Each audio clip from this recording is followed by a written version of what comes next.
Punjabi radio GS ਸੁਣ ਰਹੇ ਸਾਰੇ ਸਰੋਤਿਆਂ ਨੂੰ ਬਲਵਿੰਦਰ ਕੌਰ ਵੱਲੋਂ ਪਿਆਰ ਭਰੀ ਸਤਿ ਸ਼੍ਰੀ ਅਕਾਲ। ਸਰੋਤਿਓ, ਪ੍ਰੋਗਰਾਮ ਖਬਰ ਤੇ ਨਜ਼ਰ ਵਿੱਚ ਹੋਣਗੇ ਸਾਡੇ ਨਾਲ ਮਿੰਟੂ ਗੁਰਸਰੀਆ ਜੀ ਦੱਸਣਗੇ ਕਿ ਇਸ ਵੇਲੇ ਪੰਜਾਬ ਦੇ ਵਿੱਚ ਕੀ ਕੁਛ ਹੋ ਰਿਹਾ ਆ, ਕਿੱਧਰ ਨੂੰ ਉਥਲ ਪੁਥਲ ਜਾ ਰਹੀ ਆ। ਖਬਰਾਂ ਤੇ ਨਜ਼ਰ ਮਾਰਾਂਗੇ। ਖਬਰਾਂ ਤੋਂ ਪਹਿਲਾਂ ਧੰਨਵਾਦ ਸਾਡੇ ਸਪਾਂਸਰ ਦਾ, ਜਿਨ੍ਹਾਂ ਨੇ ਇਸ ਪ੍ਰੋਗਰਾਮ ਨੂੰ ਸਪਾਂਸਰ ਕੀਤਾ, ਸਭ ਤੱਕ ਪਹੁੰਚਾਇਆ। Khalsa insurance agency San Jose 4082722500। ਇਹਨਾਂ ਤੋਂ ਹਰ ਇੱਕ ਤਰ੍ਹਾਂ ਦੀ ਇੰਸ਼ੋਰੈਂਸ ਕਰਵਾ ਸਕਦੇ ਹੋ। ਟਰਕੀ ਵਾਲਾ ਇਮੀਗ੍ਰੇਸ਼ਨ ਲਾ ਫਰਮ 4159090503। ਤੁਹਾਡੀ ਕੋਈ ਵੀ ਤੁਸੀਂ ਕੁਛ ਇਹਨਾਂ ਨੂੰ ਪੁੱਛਣਾ ਆ, ਕਾਲ ਕਰ ਸਕਦੇ ਹੋ। Krishan Dhanota Yuba City, Baljinder Nijjar Woodland, GN lube and truck wash, ਜੋ ਆਇਲ ਵੀ ਚੇਂਜ ਕਰਦੇ ਨੇ, 에ਅਰ ਬ੍ਰੇਕ ਦਾ ਕੰਮ ਕਰਦੇ ਨੇ, ਨਵੇਂ ਤੇ ਪੁਰਾਣੇ ਟਾਇਰਾਂ ਦਾ ਵੀ ਤੁਸੀਂ ਇਹਨਾਂ ਨਾਲ ਗੱਲਬਾਤ ਕਰ ਸਕਦੇ ਹੋ। ਸੈਂਟਾ ਨੇਲਾ ਤੇ ਮਡੇਰਾ ਦੇ ਵਿੱਚ ਇਹਨਾਂ ਦੀਆਂ ਦੋ ਲੋਕੇਸ਼ਨਾਂ 2092770113। ਵੈਸਟ ਕੋਸਟ ਟਰੱਕ ਸਕੂਲ ਵਾਲੇ ਅਜੀਤ ਅਟਵਾਲ, ਇਹਨਾਂ ਤੋਂ ਟਰੱਕ ਦਾ ਲਾਇਸੈਂਸ ਲੈ ਸਕਦੇ ਹੋ। 5593794541। ਬਹੁਤ ਬਹੁਤ ਧੰਨਵਾਦ ਕਰਦੇ ਹਾਂ। ਪ੍ਰੋਗਰਾਮਾਂ ਨੂੰ ਸਪਾਂਸਰ ਕਰਦੇ ਹੋ, ਸਭ ਤੱਕ ਪਹੁੰਚਾਉਂਦੇ ਹੋ। ਆਪ ਸਭ ਦਾ ਬਹੁਤ ਬਹੁਤ ਧੰਨਵਾਦ। ਸਾਡੇ ਨਾਲ ਜੁੜ ਚੁੱਕੇ ਨੇ ਮਿੰਟੂ ਗੁਰਸਰੀਆ। ਸਤਿ ਸ਼੍ਰੀ ਅਕਾਲ, ਸਵਾਗਤ ਹੈ ਜੀ। ਜੀ ਸ਼ੁਕਰੀਆ ਜੀ, ਸਾਰਿਆਂ ਨੂੰ ਸਤਿ ਸ਼੍ਰੀ ਅਕਾਲ ਜੀ। ਜੀ ਤੇ ਮਿੰਟੂ ਜੀ, ਸਭ ਤੋਂ ਪਹਿਲਾਂ ਗੱਲ ਕਰਦੇ ਹਾਂ। ਹੁਣ ਪੰਜਾਬ ਦੇ ਵਿੱਚ ਚੋਣਾਂ ਦੀ ਆਟ ਹੋ ਚੁੱਕੀ ਆ ਤੇ ਮੁੱਖ ਚੋਣ ਕਮਿਸ਼ਨ ਵੀ ਆ, ਉਹ ਵੀ ਤੁਰਿਆ ਫਿਰਦਾ ਆ ਪੰਜਾਬ ਦੇ ਇੱਧਰ ਉੱਧਰ ਗੇੜੇ ਲਾਉਂਦਾ। ਕੀ ਚੱਲ ਰਿਹਾ ਹੈ? ਹਾਂਜੀ ਹਾਂਜੀ, ਉਹ ਬਸ ਤੁਸੀਂ ਤੇ ਉਹ ਗੱਲ ਕੀਤੀ ਹੋ ਜਿਵੇਂ ਉਹ ਮਸ਼ਹੂਰੀ ਆਉਂਦੀ ਹੁੰਦੀ ਹੈ ਟੈਲੀਵਿਜ਼ਨ ਚੈਨਲਾਂ ਤੇ ਕਿ ਕਿਆ ਚੱਲ ਰਿਹਾ ਹੈ, ਤੇ ਅਗਲਾ ਕਹਿੰਦਾ ਕਿ ਫੌਗ ਚੱਲ ਰਿਹਾ। ਇੱਥੇ ਫੌਗ ਵੀ ਚੱਲ ਰਿਹਾ ਤੇ ਨਾਲ ਸਿਆਸਤ ਦਾ ਮੌਜ ਮੇਲਾ ਵੀ ਚੱਲ ਰਿਹਾ। ਸਿਆਸਤ ਦੀ ਫੌਗ ਆ। ਸ਼ੁਰੂ ਹੋ ਗਈ। ਹਾਂਜੀ ਹਾਂਜੀ, ਧੁੰਦ ਵੀ ਬੜੀ ਪੈਣੀ ਸ਼ੁਰੂ ਹੋ ਗਈ ਆ। ਅੰਮ੍ਰਿਤਸਰ ਏਅਰਪੋਰਟ ਦੀ ਖਬਰ ਆ ਰਹੀ ਸੀ ਕਿ ਉੱਥੇ ਫਲਾਈਟਾਂ ਉਹਨਾਂ ਨੇ ਰੱਦ ਕਰ ਦਿੱਤੀਆਂ ਤੇ ਬੜੀ ਉੱਥੇ ਵੀ ਹਾਹਾਕਾਰ ਮੱਚੀ ਪਈ ਆ। ਲੋਕ ਹੁਣ ਨਾ ਇੱਧਰ ਜਾਣ ਜੋਗੇ ਨਾ ਉੱਧਰ ਜਾਣ ਜੋਗੇ, ਖਾਸ ਤੌਰ ਤੇ US ਲਈ ਜਿਨ੍ਹਾਂ ਨੇ ਕਨੈਕਟਡ ਫਲਾਈਟ ਫੜਨੀ ਸੀਗੀ, ਉਹਦੇ ਵਾਸਤੇ ਵੀ ਬਹੁਤ ਔਖਾ ਹੈ। ਕਨੈਕਟਿੰਗ ਫਲਾਈਟਾਂ ਵੀ ਜਿਹੜੀਆਂ ਉਹ ਕੱਟੀਆਂ ਗਈਆਂ। ਖੈਰ, ਜੇ ਆਪਾਂ ਗੱਲ ਕਰੀਏ ਕਿ ਫੌਗ ਦੇ ਮਹੀਨੇ 'ਚ, ਪੋਹ ਦੇ ਮਹੀਨੇ ਦੇ ਵਿੱਚ ਜਿਹੜੀ ਗਰਮੀ ਆਈ ਪਈ ਹੈ, ਤਾਂ ਉਹ ਗਰਮੀ ਮੁੱਖ ਚੋਣ ਕਮਿਸ਼ਨਰ ਦੇ ਫੇਰੇ ਨੇ ਬਹੁਤ ਜ਼ਿਆਦਾ ਵਧਾ ਦਿੱਤੀ ਹੈ। ਤਾਂ ਅੱਜ ਇਹਨਾਂ ਨੇ PC ਕੀਤੀ ਹੈ, ਪ੍ਰੈਸ ਕਾਨਫਰੰਸ ਕੀਤੀ ਹੈ। ਅਸਲ ਦੇ ਵਿੱਚ ਕੀ ਹੈ ਕਿ ਮੁੱਖ ਚੋਣ ਕਮਿਸ਼ਨਰ ਯਾਨੀ ਜਿਹੜਾ ਸਾਡਾ ਚੋਣ ਕਮਿਸ਼ਨ ਹੈ ਇੰਡੀਆ ਦਾ, ਉਹਦੇ ਹੇਠਾਂ ਸੂਬਾਈ ਚੋਣ ਕਮਿਸ਼ਨ ਹੁੰਦੇ ਆ, ਉਹਨਾਂ ਦਾ ਇੱਕ ਵੱਖਰਾ ਕਮਿਸ਼ਨਰ ਹੁੰਦਾ। ਤਾਂ ਇਹਨਾਂ ਨੇ ਸਾਰਿਆਂ ਨੇ ਆ ਕੇ ਤਿਆਰੀਆਂ ਦਾ ਜਾਇਜ਼ਾ ਲਿਆ। ਤਿਆਰੀਆਂ ਦਾ ਜਦੋਂ ਜਾਇਜ਼ਾ ਲੈਂਦੇ ਨੇ, ਜਿਹੜੇ ਜ਼ਿਲ੍ਹਿਆਂ ਦੇ DCs ਹੁੰਦੇ ਆ ਜਾਂ SSPs ਹੁੰਦੇ ਆ, ਉਹਨਾਂ ਦੇ ਨਾਲ ਬੈਠਕ ਕਰਦੇ ਆ। ਫਿਰ ਇਸ ਤੋਂ ਇਲਾਵਾ ਜਿਹੜੇ ਪਾਰਟੀਆਂ ਦੇ ਵੱਡੇ ਆਗੂ ਹੁੰਦੇ ਆ, ਕੁਛ ਸਿਟਿੰਗ ਉਹਨਾਂ ਦੇ ਨਾਲ ਵੀ ਹੁੰਦੀਆਂ ਨੇ। ਤਾਂ ਇਸ ਤਰ੍ਹਾਂ ਕਹਿਣ ਦਾ ਮਤਲਬ ਇਹ ਆ ਕਿ ਸਾਰਿਆਂ ਦੇ ਨਾਲ ਮਿਲਣੀ ਕਰਦੇ ਆ। ਫਿਰ ਉਸ ਤੋਂ ਬਾਅਦ ਪ੍ਰੈਸ ਕਾਨਫਰੰਸ ਕਰਕੇ ਕਹਿੰਦੇ ਆ ਕਿ ਐਵਰੀਥਿੰਗ ਇਜ਼ ਓਕੇ, ਸਾਰੇ ਤਿਆਰ ਹੋ ਜਾਓ, ਬਸ ਆਪਾਂ ਹੁਣ ਜਲਦੀ ਪਚੱਕਾ ਪਾ ਦੇਵਾਂਗੇ। ਤਾਂ ਇਹਦੇ 'ਚ ਇਹਨਾਂ ਨੇ ਦੋ ਤਿੰਨ ਗੱਲਾਂ ਕਹੀਆਂ। ਇੱਕ ਤੇ ਇਹ ਆ ਕਿ ਐਤਕੀ ਬੀਬੀਆਂ ਦੀ ਜਿਹੜੀ ਵੋਟ ਆ ਉਹ 1 ਕਰੋੜ ਤੋਂ ਪਾਰ ਕਰ ਗਈ ਆ। ਇਹ ਹਿਸਟਰੀ ਬਣ ਲੱਗੀ ਆ ਕਿ ਪਹਿਲੀ ਵਾਰੀ ਬੀਬੀਆਂ ਦੀ ਵੋਟ ਜਿਹੜੀ ਆ ਕਰੋੜ ਤੋਂ ਪਾਰ। ਫਿਰ ਸੈਕਿੰਡ ਚੀਜ਼, ਕਰੋਨਾ ਕਰਕੇ ਕਹਿੰਦੇ ਆ ਕਿ ਐਤਕੀ ਬੂਥ ਜਿਹੜੇ ਆ ਉਹ ਜ਼ਿਆਦਾ ਹੋਣਗੇ, ਯਾਨੀ 24,000 ਤੋਂ ਪਾਰ ਗਿਣਤੀ ਹੋ ਜਾਏਗੀ। ਫਿਰ ਇਸ ਤੋਂ ਇਲਾਵਾ ਕਿ ਪੋਲਿੰਗ ਬੂਥ ਸਾਰੇ ਜਿਹੜੇ ਆ ਉਹ ਗਰਾਊਂਡ ਫਲੋਰ ਤੇ ਹੋਣਗੇ, ਮਤਲਬ ਕਿ ਕੋਈ ਪਹਿਲੀ ਦੂਜੀ ਤੀਜੀ ਮੰਜ਼ਿਲ ਵਾਲਾ ਕੰਮ ਨਹੀਂ ਹੋਏਗਾ। ਇਸ ਤੋਂ ਇਲਾਵਾ ਉਹਨਾਂ ਨੇ ਕਿਹਾ ਕਿ ਡਰੱਗ ਜਾਂ ਕੋਈ ਗਲਤ ਤਰੀਕਾ ਜਿਹੜਾ ਉਹ ਨਾ ਅਪਣਾਇਆ ਜਾਵੇ। ਅਸੀਂ ਪਾਰਦਰਸ਼ ਤਰੀਕੇ ਦੇ ਨਾਲ ਇੱਥੇ ਇਲੈਕਸ਼ਨ ਜਿਹੜਾ ਨੇਪਰੇ ਚੜਾਉਣਾ ਵਾ। ਤਾਂ ਇਸੇ ਦਰਮਿਆਨ ਖਬਰ ਆ ਰਹੀ, ਹਾਲਾਂਕਿ ਮੈਂ ਉਹ ਲੈਟਰ ਜਿਹੜਾ ਉਹ ਐਕਸੈਸ ਨਹੀਂ ਉਹਦਾ ਹਾਸਲ ਕਰ ਸਕਿਆ।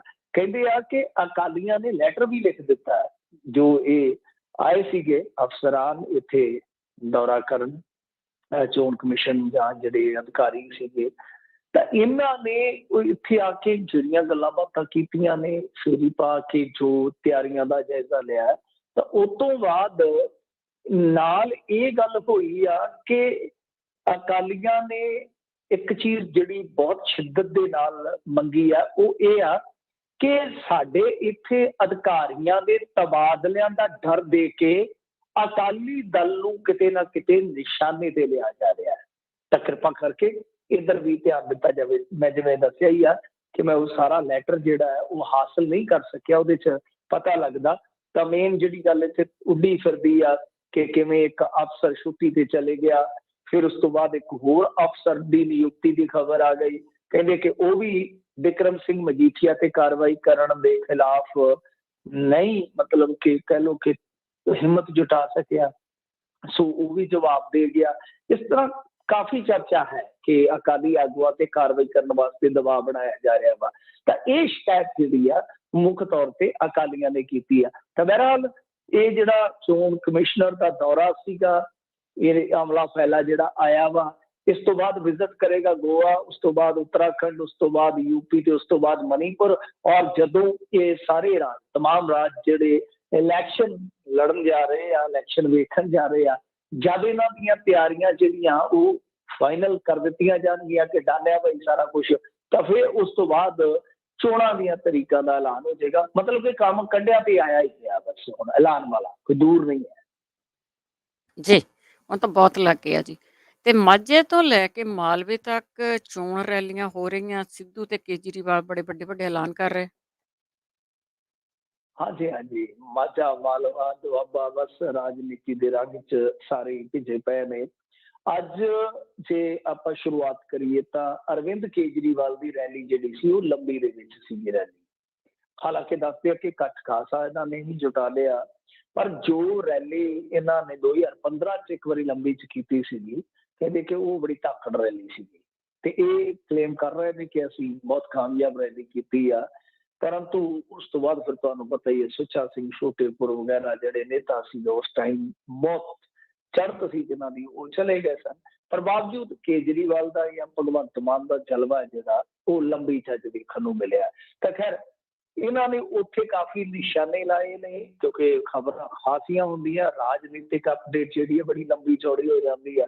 ਤਾਂ ਬਹਰਹਾਲ ਆਪਾਂ ਸੰਖੇਪ ਦੇ ਵਿੱਚ ਦੇਖਦੇ ਹਾਂ। ਇੱਕ ਤਾਂ ਇਹਨਾਂ ਨੇ ਕਿਹਾ ਕਿ ਮੈਂ 5 ਸਾਲਾਂ ਦੇ ਵਿੱਚ ਦਿੱਲੀ ਦਾ ਸਾਰਾ ਕਰਜ਼ ਉਤਾਰ ਦਿੱਤਾ ਹੈ।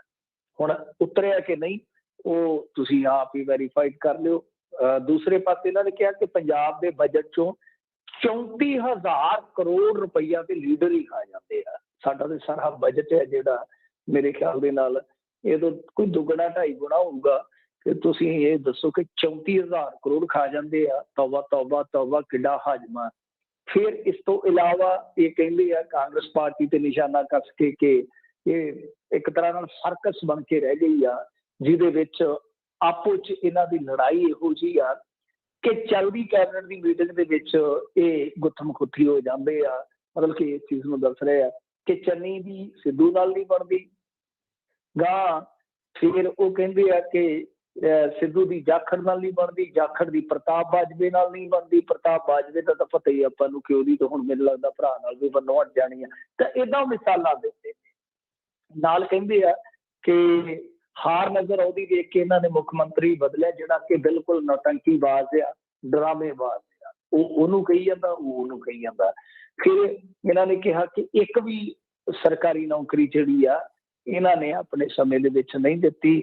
ਉਹ ਕਹਿੰਦੇ ਕਿ ਮੈਨੂੰ ਗੁੱਲੀ ਡੰਡਾ ਨਹੀਂ ਖੇਡਣਾ ਆਉਂਦਾ, ਜਿਵੇਂ ਅਕਸਰ ਹੀ ਚੰਨੀ ਸਾਹਿਬ ਕਹਿੰਦੇ ਹੁੰਦੇ ਆ ਕਿ ਮੈਂ ਤਾਂ ਗੁੱਲੀ ਡੰਡਾ ਵੀ ਖੇਡ ਲੈਂਦਾ, ਮੱਝਾਂ ਗਾਵਾਂ ਵੀ ਚੋ ਲੈਂਦਾ, ਆਹ ਵੀ ਕੰਮ ਕਰ ਲੈਂਦਾ।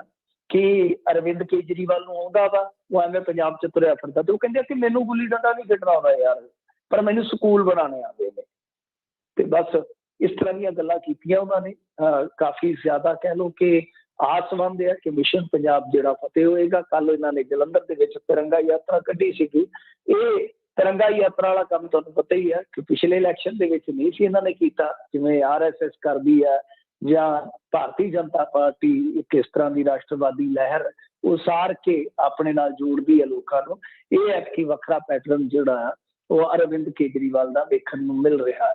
ਦੂਜੇ ਪਾਸੇ ਜੇ ਗੱਲ ਕਰੀਏ ਸਿੱਧੂ ਦੀ ਰੈਲੀ ਸੀਗੀ ਰਾਏਕੋਟ ਦੇ ਵਿੱਚ। ਸਿੱਧੂ ਅੱਜ ਕੱਲ੍ਹ ਕਾਫੀ ਬਿਜ਼ੀ ਪਰਸਨ ਆ, ਕਿਉਂਕਿ ਉਸ ਤੋਂ ਬਾਅਦ ਜਿਹੜੀ ਇਹਨਾਂ ਦੀ ਚੋਣ ਕਮੇਟੀ ਆ, ਮਤਲਬ ਕਿ ਜਿਹਨੇ ਸਾਰੀਆਂ ਤਿਆਰੀਆਂ ਕਰਨੀਆਂ ਚੋਣ ਕਮੇਟੀ ਦੇ, ਕਿਉਂਕਿ ਇਹ ਚੇਅਰਮੈਨ ਵੀ ਆ, ਤਾਂ ਇਹਨਾਂ ਨੇ ਮੀਟਿੰਗ ਵੀ ਕੀਤੀ ਆ ਬਾਅਦ ਦੇ ਵਿੱਚ ਦੇਰ ਸ਼ਾਮ। ਉਹਦੇ 'ਚ ਇਹਨਾਂ ਨੇ ਕਿਹਾ ਕਿ ਅਸੀਂ 3 ਮਤੇ ਪਾਏ ਆ, ਤਫਸੀਲ ਜਿਹੜੀ ਆਪਾਂ ਨੂੰ ਕੱਲ੍ਹ ਨੂੰ ਪਤਾ ਲੱਗੇਗੀ ਕਿ ਉਹ ਮਤੇ ਕਿਹੜੇ ਕਿਹੜੇ ਆ। ਔਰ ਜਲਦੀ ਕਹਿੰਦੇ ਆ ਕਿ ਸਕਰੀਨਿੰਗ ਕਮੇਟੀ ਦੀ ਵੀ ਮੀਟਿੰਗ ਜਿਹੜੀ ਆ ਹੋਏਗੀ, ਤਾਂ ਇਹ ਵੀ ਆਪਣੇ ਉਮੀਦਵਾਰ ਫਾਈਨਲ ਕਰਨ ਨੂੰ ਫਿਰਦੇ ਆ। ਅੱਛਾ, ਅੱਜ ਕੁਝ ਖਬਰਾਂ ਲੱਗੀਆਂ ਸਨ ਕਿ ਜਿਹੜੀ ਕੱਲ ਕੰਪੇਨ ਕਮੇਟੀ ਦੇ ਚੇਅਰਮੈਨ ਸੁਨੀਲ ਜਾਖੜ ਨੇ ਮੀਟਿੰਗ ਬੁਲਾਈ ਸੀਗੀ, ਉਹਦੇ ਵਿੱਚ ਵੀ ਚੰਨੀ ਅਤੇ ਸਿੱਧੂ ਦੇ ਸ਼ਿਕਵੇ ਜਿਹੜੇ ਆ ਉਹ ਸਾਹਮਣੇ ਆਏ ਸੀਗੇ। ਤੇ ਅੱਜ ਸਿੱਧੂ ਨੇ ਸਫਾਈ ਦਿੱਤੀ, ਉਹ ਕਹਿੰਦਾ ਕਿ ਮੈਂ ਤੇ ਚੰਨੀ ਜਿਹੜੇ ਆ ਦੋਵੇਂ ਅਸੀਂ ਬਲਦਾਂ ਦੀ ਜੋੜੀ ਆ, ਇਕੱਠੇ ਚੱਲਾਂਗੇ, ਜਵਾਨੀ ਤੇ ਕਿਸਾਨੀ ਬਚਾਵਾਂਗੇ। ਫਿਰ ਉਹ ਕਹਿੰਦੇ ਆ ਕਿ ਦੇਖੋ ਮੈਂ ਜ਼ੁਬਾਨ ਦਾ ਪੱਕਾ, ਕਸਮਾਂ ਵਾਅਦੇ ਨਹੀਂ ਕਰਦਾ, ਮੇਰੀ ਜ਼ੁਬਾਨ ਹੀ ਪੱਕੀ ਆ। ਤੇ ਉਹ ਕਹਿੰਦੇ ਆ ਨਾਲ ਕਿ ਦੇਖੋ ਇਸ ਵਾਰ ਮੈਂ ਪੰਜਾਬ ਦੀ ਲੜਾਈ ਲੋਕਾਂ ਦੇ ਲਈ ਲੜਨੀ ਆ। ਕੇਜਰੀਵਾਲ ਨੂੰ ਵੀ ਉਹਨਾਂ ਨੇ ਫਰਾਡ ਦੱਸ ਦਿੱਤਾ।